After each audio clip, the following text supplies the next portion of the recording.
And then there's video. We are Hi live. there. Hi. Oh, it's live. It's live. Well, we're not live, Oh, but okay. it's recording. That's what I mean. Look, I am too literal. I'm way too literal Okay. on a lot of stuff. You That's need to okay. know that I can about be me. too. I can be too. So we might have some awkward conversation here. Oh, that's the best kind. That's how I like to meet people. Yeah, we've only known each other for like 20 minutes now, and Right. we're just gonna ask a lot of intimate questions. Yes, It's intimacy. gonna be fun, right? Yeah. I'm such a fan. That's all I get. That's all I get is I There's get at least two podcast other guests. dating comics who were just like, Leslie likes intimacy. God, how did Wha- I not know this yet? Right. Once a week, I get to talk to people about their life. So, could you tell Be everyone prepared to cry. your name and how long you've been doing comedy? My name is Leslie Battle, and I have been performing stand-up comedy for roughly 8.5 years. It'll be 9 in July if I go by the first open mic. Okay. And then how old are you? I am 49. And then I'll be 50 in July. where are you from exactly? I grew up in Tyler, Texas. I was born in Houston, but I'm really kind of, well, I spent all of my, formative years in Texas, and then I joined the Army when I was 18. Okay, so you were in the Army. That's pretty cool. Yeah, 26 years. How old are you? I'm 30. Oh, okay. So you actually were born around the time I went to basic training. 89? Yep, 88. 1989. Oh, yeah. No, I went to basic in, oh, my gosh. Okay. I don't even know how to do this. You just kind of put it up to your lips and then just go, there you go, and then inhale it. Breathe in. There you go. That's good. I think you did it. This is Leslie's one of our first time smoking weed, guys. So Oh, boy. Let's see what happens. no, you should be fine. Okay. This is called See, Blue Dream. Here's my It's really good. problem. My thing is, I'm afraid I'm going to be that one person that conservatives can hold up as the poster child that weed actually killed. No, Like that would you got be lucky my you didn't die off freaking that luck. edible that you were talking about earlier. Look, that was absolutely, yeah. I should have. And it was so funny because the kid handed it to me, right? And I just like, nom, nom, nom. Now it was like half of a cookie, right? So I was just kind of like, that's weird. He's only giving me half the cookie, right? Oh 'Cause no. I didn't realize that no. the whole half was not all mine, or wasn't supposed to be anyway. And so I'm eating it. And then like, he's like, you sure you want to do that? And I'm just like, what did I just do? Yeah. Because I thought I knew what was happening, but oh my God, I I'm told so this story- awkward like a freaking. I think I told this story on my last podcast or a few episodes ago, but I had someone. But I don't smoke tobacco either, so. Yeah, I had a family member. Oh, okay, that made me cough. Last time I tried it, it didn't make me cough. Yeah. Oh, you definitely got it down your lungs. Have you ever seen Training Day? Yes, but gosh, I don't Denzel remember Washington like and Ethan Hawke. details. He like hit the weed and he was like, "You got virgin lungs." Like Denzel was like talking shit to him because he was making him smoke weed in the car. It's a So good if there's movie. any part of me that's virgin, my lungs, that's a good thing. That's a good for it thing. to be. Yeah, there you go. You So still it have should some take. virgin It should in take. Well, look, I had 4 babies, so In I have fact, I have 3. 2. You might not want to. You might just want to wait and see what happens. Still Yeah, smoke let's that wait up, and see but what happens. I'll hit it some 'cause more. Since and I just feel like being generous and letting you keep your weed because it's your weed. No, I get this. I get this to smoke with people on the show. Blue Dream. Blue huh? Dream, So this is what, one of my what, favorite strains. What is so? See, that's the thing is like people. Oh gosh, I hate to be this person. My generation.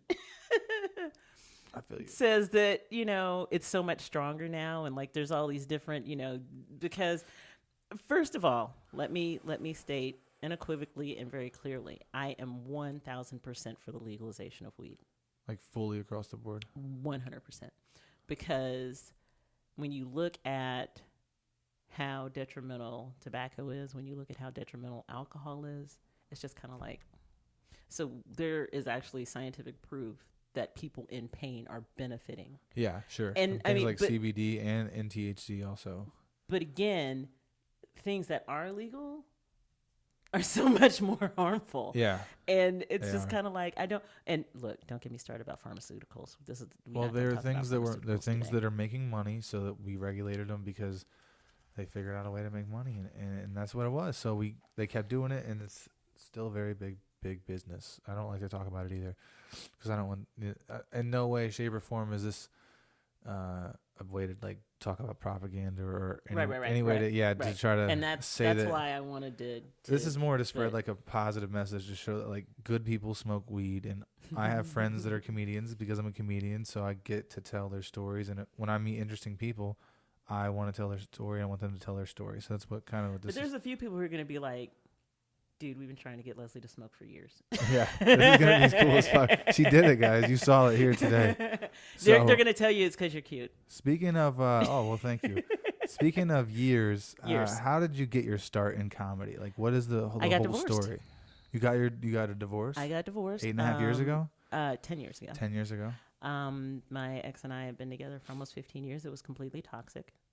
My kids didn't know because we were really good at putting on a show for other people. But I was in the situation where I had the house and we had the kids and, you know, the picket fence life. We lived in Piqua, of all places. Okay. So, you know, there wasn't a lot of brown people in Piqua, too. No, yeah, that's a nice area.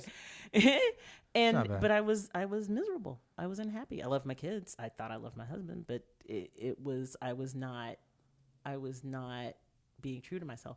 In fact, I used to go to Living Word Church right up the street. Really? Yeah, we used to attend there, and he got it in the divorce. You got the church. Oh shoot!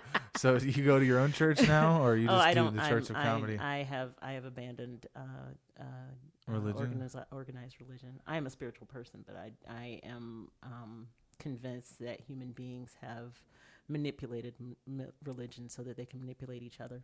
I am on board with that totally. I think that at one point there was a time, and there still is a time, for order and law, and that's what those 10 Commandments and religion and laws in general, like the first human laws. That's, you know, you shouldn't fuck people's wives without their permission or kill people. There's things that you still shouldn't do that we've been not doing since the beginning, or at least what we thought were wrong from the beginning. And I think that that's good, and those principles are good to live by. But yeah, should you give these guys money to keep this business going? No, I don't know how long that shit can stay afloat. Religion's tough. It's a tough thing. Yeah, it's a tough thing. And the thing is, I think part of the reason that really kind of made me diverge from that path was, like you said, there's so much guidance and there's so much saying, you know, this is how people should treat each other. And there are so many people that are in any various, I'm not going to pick on one specific, but there are so many people that are just absolutely, this is what we do, this is what we do. And then they are horrible to other human beings. So totally, it's kind of like, totally see that. I'm not. So yeah, one of my first realizations that the faith that I grew up with was not what I believed it to be was when I realized that I couldn't hate gay people. Because I was like, but I've sinned. Yeah. So if I have to hate gay people, then I have to hate myself, because sin is sin. And I mean, that's not at all how any of this is supposed to work. And then I started thinking about, you know, the legal ramifications of, you know, denying same-sex marriages, like people not being able to be by their loved one's bedside as they died. I'm like, there's nothing humane about that. Yeah. And yet people were using, you know, religion as an excuse to say, well, you know, we just won't allow because, you know, you're not blah, blah, blah. And it's ridiculous. I abandoned religion much younger than that. When I was a kid, I just like thought there was something up. I was walking through there, and it was just like, this is just not right. It just wasn't. I mean, I'm talking like 4 years old. I knew something was not right about that shit. I was like, this is a weird place to be. Like, who the fuck are these people? I don't know. Maybe it's because my dad smoked a joint in the way on the car. Ooh. You know what I mean? Were you possibly somewhat affected? It could have been true. Can you get a second hand? Because I don't know. I mean, believe me, I've been around people. I don't like to smoke around my children. How old are your kids? 5, 4, and 2. Wow. Yeah, they're really cool. I love the shit out of them. Yeah. It's one of those things where like they teach you a lot about yourself. Dude, look, it don't stop. Yeah. It does not stop. My 19-year-old is in Washington State right now going to college. And there's part of me that's like, you know, when I was 18, I joined the Army and I left home. But watching her do it, it's like totally, it's cool and it's scary. Yeah. But. Yeah, my little girl will be 6 next week. I'm freaking out. Yeah, my son will be 27. Yeah. in March. Wow. So That's interesting. yeah. Yeah. Trust me, he got married last year, and I was just like, I'm a mother-in-law. Yeah. That's Wow.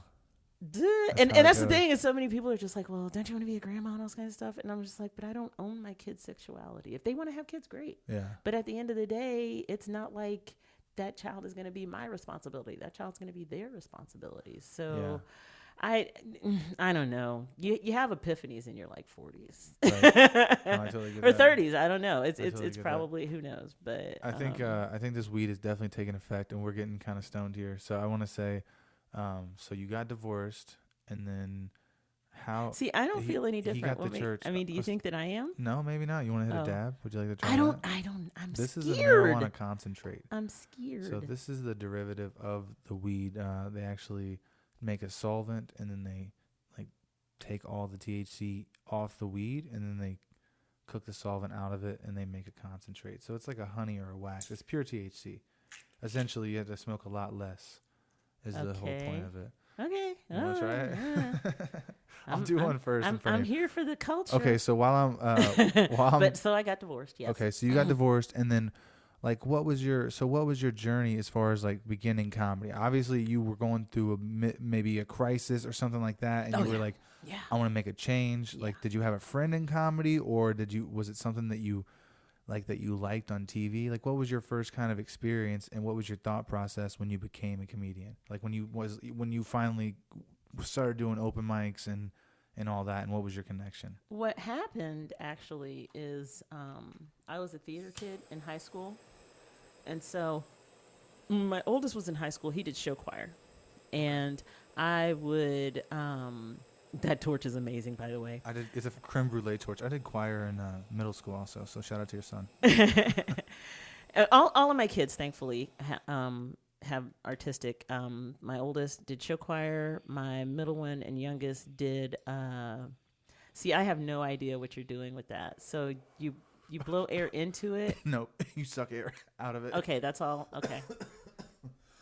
It's very powerful. I'm gonna give you a poquito.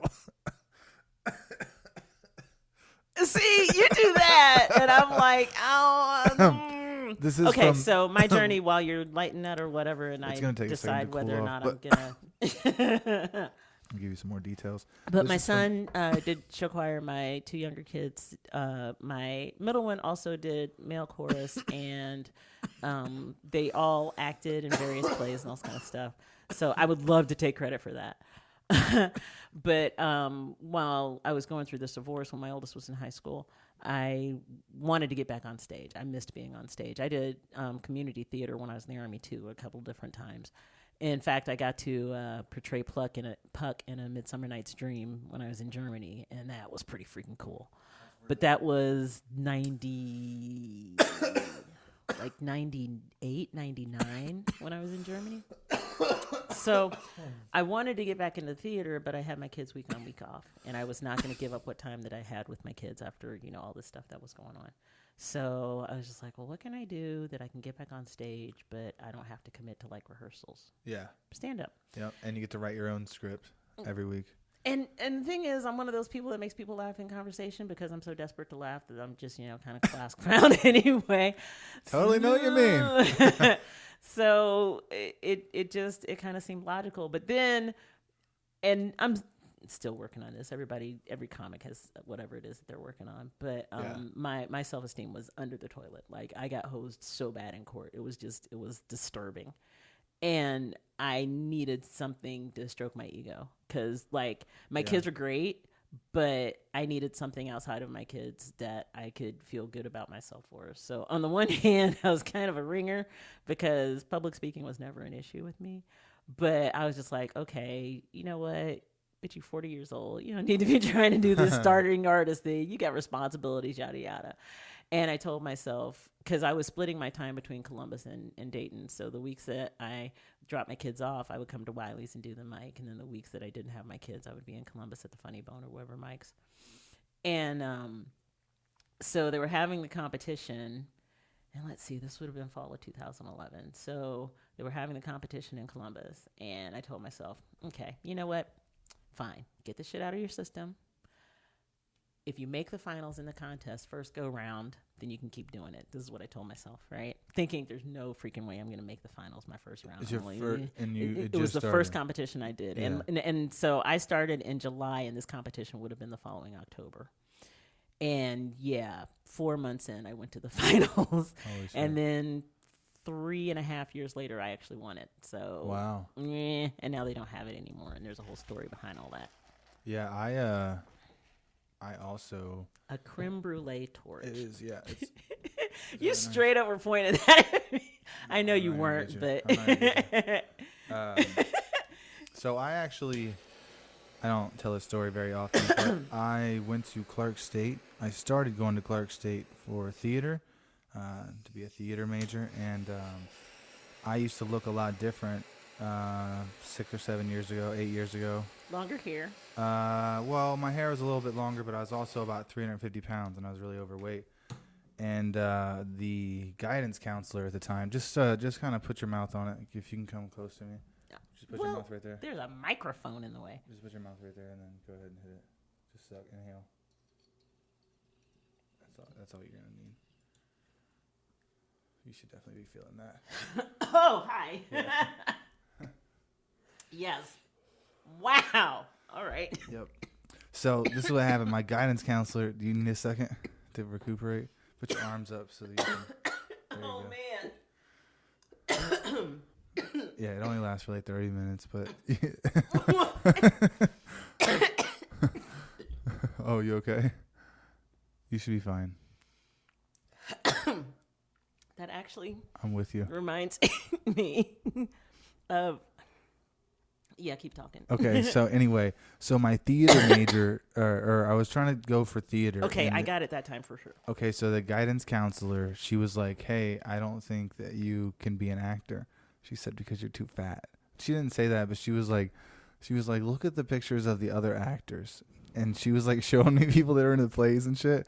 She was like, why don't you go and do a double major? And she was like, you can be a stagehand. And you can like, that's messed up. So this is what happened. This is the whole reason I have this show. It's because she's a big motivating factor. Like when I go to the gym and stuff. And Does she know that? No, I have no idea who she even is. I don't even remember the lady's name. But you'll remember that moment for. I'll never forget it. So I quit immediately and I changed my major to audio broadcasting and video, and I went to this local school in Dayton, and that's how I kind of learned. My former sister-in-law went there, I think. Yeah, that's how I learned how to do all this stuff. When you were like still in middle school, probably. Yeah, but it's a cool story because, like, I don't know, it's just. I think everybody has an origin story. None of the